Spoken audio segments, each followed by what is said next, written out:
probably your first full week with the team. How much of a difference does that make when you don't have a game breaking up all your training sessions? Yeah, at least we had some time to train a few things that I wanted to start implementing. It's nice to have a few more players back as well, a few from injuries, and a bigger group where we can not just be match, post-match, recovery, post-match, pre-match all the time. So I'm pleased, and when the weather is like this, even better. Just looking ahead to the game against Palace, Roy Hodgson always does such a good job setting up his teams, don't they? What sort of challenge are you expecting? Every time I played there as a player, I suffer. It was always tough. It's a very complicated stadium. He's a manager with an incredible experience, and what he's doing there again, it's very impressive, and it will be tough. Mikel, what's the injury team news ahead of this one? How are the players? No really news. I don't think we're gonna get anybody back in the squad. We have a few that are gonna be 50-50 for the following game probably, but not many news. How's Hector? Hector is a little bit better. He trained partially today with the team, but still not there. Back-to-back wins against Manchester United and Leeds.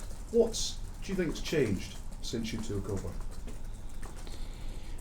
Well, the first thing I wanted to change it was the energy around the team and around the club as well. I think this is slightly better than how it was, or much better, I would say. Obviously, the fact that we are winning games obviously help, and as well, obviously, what I'm seeing at the training ground since the day I moved, it's much more like what I want to see. You are the youngest manager going up against the oldest manager in the Premier League. Is there anything that you can learn from the experience of Roy Hodgson? From Roy, absolutely everything. It's incredible how he deals with situations, you know, and to be living with this level of pressure for such a long time, the way he handles it, the way he behaves himself, the way he puts himself across, how respected he is around all the players and clubs is remarkable. So big admiration for him. Pierre-Emerick Aubameyang spoke of his love and commitment to this club in the programme notes on Monday nights. Do the club intend to confirm on the record that you are opening talks over a new contract for him? No, I was very pleased to read those comments. He knows exactly what I think about him, and obviously he's a massive player for us. But at the moment we're in the middle of the season, and we haven't discussed anything further than that at the club. Would you intend to hold talks at the end of the season? My intention is to keep Oba, obviously, because I know that if we keep Oba with us, we're going to be stronger and closer to winning football matches. That's the only thing. Are you confident he would sign an extension? I don't know, we haven't discussed that. But I'm confident that he is very happy here, because that's what he said on the media. And in terms of potential incomings this month, you said that you are working on a few things. Can you confirm whether there will be any significant investment, or as expected, are you just looking at loan deals this month?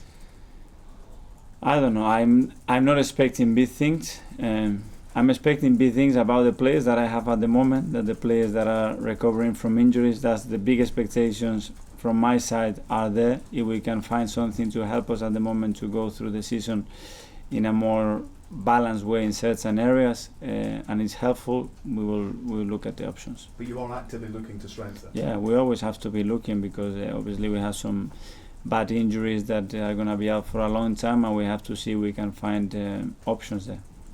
And in terms of potential loan departures, just some of the younger players, what's the latest on Emile Smith-Rowe possibly going to Huddersfield?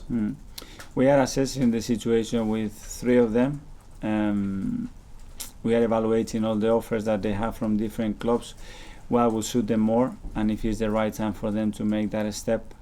So in the next few days we will tell you exactly what it will happen. And just that would confirm Tyrese John Jules? Yeah.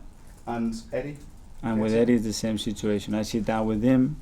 I'm very impressed with him. I think it was a great challenge for him to work in that environment at Leeds. I think he's become a much better player, much more competitive player. And then the decision to make now is whether it's better to send him again another 5 months to really realize his potential and have him ready for next season, or keep him here. But it's something that we have to discuss in the next few days. Hello. Mikel, do you think the players will start as slow in the first half against Crystal Palace as they did against Leeds? I hope not. They haven't started slow this morning, and I hope it's not the case. What was the reaction in training the next few days after your team talk at half time? Very good. To be fair, they've been training really, really good. Spirit is up, the level of confidence is good, and they seem in a good place. When you've watched the Palace games back, are you surprised at how many penalties they've had against Arsenal in a few years? And Luka Milivojevic seems to score a lot. So will you be speaking to them about how they defend against Wilfried Zaha? One of the things to be aware, 100%. We know Wilf, the type of talent he is, and when he gets isolated in 1v1 situations, what he can do. So, of course, it will be part of the game plan. Is he a player that you would like to have, Wilfried Zaha? I think he's a terrific player. I think the impact he's had in the Premier League in the last few years has been phenomenal, and his ability to create chances on his own, it's unique. Can I ask you about Martinelli? I believe he's been called up to the Brazil under-23 squad, which would mean he could miss some Premier League games. Do you plan to keep him, or are you going to let him join up with Brazil? Well, in the middle of the season, it's never ideal players to go that type of tournaments. We will discuss with the club if that's an obligation, if that's something that the player really wants to go, and we'll make a decision on that. And is it time for Arsenal to put a run together now in the top four? I mean, you play Chelsea in a couple of weeks, but all the sides are sort of below you or around you. So do you need to put a run together to... It's the only option we have if we want to have the aspiration to reach that. We need a lot of games in a truck, and we have to start now. And in terms of transfers, do you think you're going to have to almost sell to be able to buy? Is that possible? And do you think Mustafi will leave?